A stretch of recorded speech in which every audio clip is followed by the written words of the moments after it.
शादी में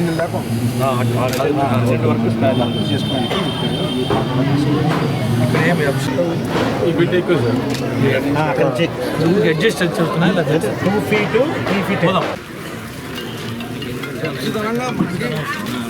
రోడ్డు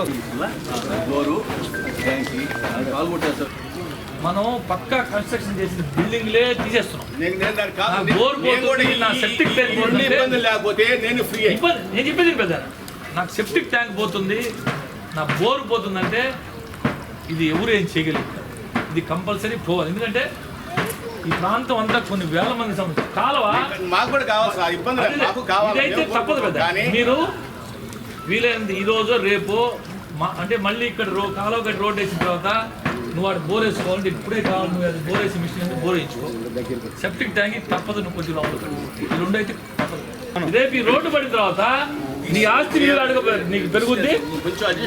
నేను చెప్పేదే పెద్ద, ఇప్పుడు నా ఒక్కడుదో నీ ఒక్కడుదో అనుకో, అడ్జస్ట్మెంట్ చేయగలుగుతాం. కొన్ని వేల మంది సమస్య అర్థం చేసుకోండి.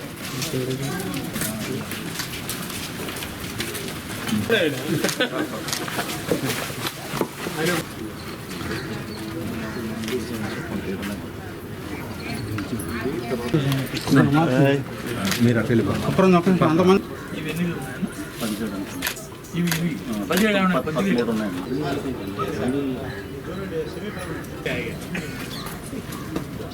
సపరేట్గా నీకు దాటిస్తే నువ్వు కట్టుకునే కొంచెం డబ్బులు ఇస్తారు. ఒకసారి కూడా నువ్వు బేస్మెంట్ వేసావు, నీకు ఒక అమౌంట్, స్లాబ్ వేసావు ఒక అమౌంట్, పూర్తయింది అదే తెలుస్తుంది. నేను దీని వరకు ఈ బిట్టూరుకి ఏం చేయాలనేది నేను సార్తో ఒకసారి మాట్లాడాను. మీ అందరికీ న్యాయం చేయకుండా, మీ అందరికీ ఆమోదయోగ్యంగా పనిచేయకుండా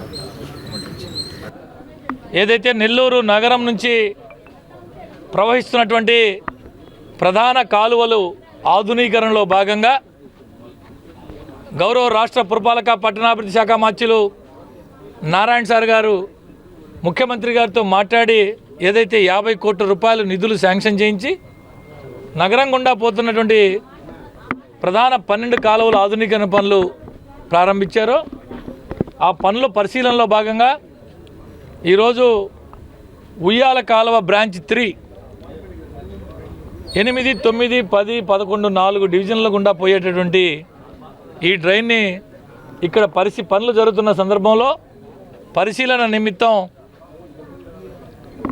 అన్ని శాఖల అధికారులు, irrigation, municipal, town planning, revenue అందరు అధికారులతో పాటు ఇక్కడ ఉన్నటువంటి ఈ ప్రాంతంలో అన్ని పార్టీల నాయకులతో కలిసి ప్రతిపక్ష వైఎస్ఆర్ కాంగ్రెస్ పార్టీ నాయకులను సైతం ఆహ్వానించి జనసేన కూటమిలో ఉన్నటువంటి జనసేన, భారతీయ జనతా పార్టీ నాయకులందరినీ కూడా పిలిచి ఈరోజు ఇక్కడ పర్యటించడం జరిగింది.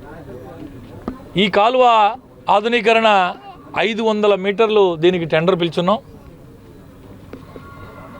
దాదాపు 2 కోట్ల రూపాయలు నిధులతో ఈ పనులు ప్రారంభించి పనులు జరుగుతున్నాయి. అయితే మిగతా ప్రాంతాలతో పోలిస్తే ఈ కాలువ ఈ 500 మీటర్లలో ఒక 28-30 ఇళ్ళకి చిన్న సమస్య ఉంది. వీటిని ఎలా చేయాలా, ఏదైతే గౌరవ మంత్రి నారాయణ సార్ గారు చెప్పున్నారో ఏ పేదవాడికి ఇబ్బంది కలగనివ్వను, ఒకవేళ ఆ పేదవాడి ఇళ్ళో బాత్రూమో ఇంకోటో ఆ కాలువ ఆధునీకరణలో భాగంగా తీయాల్సి వస్తే ఎలా చేయాలా, ఆ పేదవాడికి ఇబ్బంది లేకుండా ఎలా చేయాలా అని పూర్తి స్థాయిలో అక్కడ ఉన్నటువంటి సమగ్రంగా స్థానిక పరిస్థితులను బట్టి అధికారులు అందరూ పరిశీలించి ఇబ్బంది లేకుండా చేయాలని ఆదేశించున్నారు.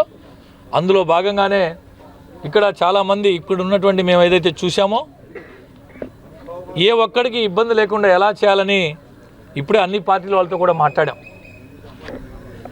అధికారులను పెట్టుకొని వైఎస్ఆర్ కాంగ్రెస్ పార్టీ నాయకులు, జనసేన వారు అందరం కలిసి మాట్లాడాం. వారందరూ కొన్ని సూచనలు చేశారు.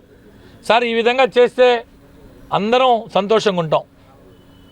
ఇది ఇక్కడ కనుక కాలువ పూర్తి రోడ్డు వేస్తే ఏదైతే ఇప్పుడు ఒకే ఒక రోడ్డు ఉందో ఆత్మకూరు బస్టాండ్ నుంచి టౌన్స్పేట మెయిన్ రోడ్, దానికి సమాంతరంగా దానికి ప్యారలల్గా ఈ రోడ్డు కూడా పూర్తవుద్ది.